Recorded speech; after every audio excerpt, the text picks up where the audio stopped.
Bible में हम देखते हैं यीशु मसीह ने लगातार प्रार्थना की और इसे अपने जीवन का एक महत्वपूर्ण हिस्सा माना। उनकी प्रार्थनाएं परमेश्वर के साथ उनके घनिष्ठ और व्यक्तिगत संबंध को दर्शाती हैं। यीशु प्रार्थना कैसे करते थे?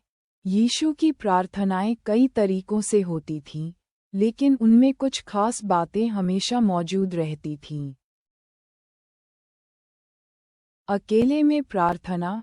यीशु अक्सर भीड़ से दूर, किसी सुनसान जगह पर अकेले में प्रार्थना करते थे। वे पहाड़ों पर, सुनसान जगहों पर या बागों में जाकर प्रार्थना करते थे। लूका 5:16, मत्ती 14:23। पूरी रात प्रार्थना। बाइबल में कई बार बताया गया है कि यीशु ने पूरी रात परमेश्वर से प्रार्थना में बिताए। वे महत्वपूर्ण निर्णयों से पहले ऐसा करते थे। लूका 6:12। आराधना और धन्यवाद।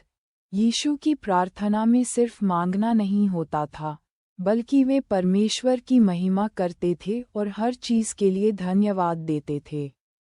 यूहन्ना 11:41। पिता की इच्छा के लिए समर्पण। यीशु ने अपनी प्रार्थनाओं में हमेशा ये कहा कि मेरी नहीं, बल्कि आपकी इच्छा पूरी हो।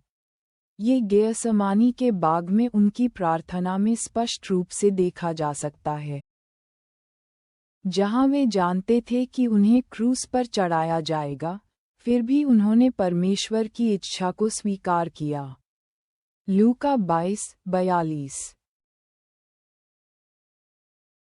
प्रार्थना परमेश्वर के साथ व्यक्तिगत और घनिष्ठ संबंध बनाने का सबसे शक्तिशाली तरीका है।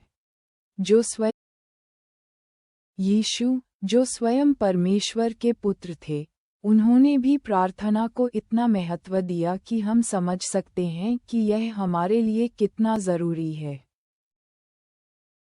यीशु की प्रार्थना की सीख को हम अपनी रोज़मर्रा की ज़िंदगी में ऐसे लागू कर सकते हैं।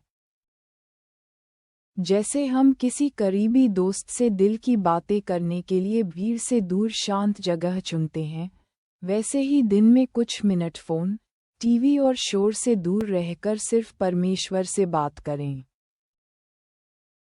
सुबह उठते ही या रात को सोने से पहले 5 से 10 मिनट एकांत में प्रार्थना का समय तय करें। जब कोई बड़ा इंटरव्यू, परीक्षा या कठिन फैसला हो, तो बार-बार और पूरे दिल से प्रार्थना करें। जैसे हम किसी के अच्छे काम के लिए थैंक यू कहते हैं, वैसे ही परमेश्वर को उनकी देखभाल और आशीषों के लिए धन्यवाद दें। हर प्रार्थना की शुरुआत धन्यवाद के साथ करें, चाहे परिस्थिति कैसी भी हो।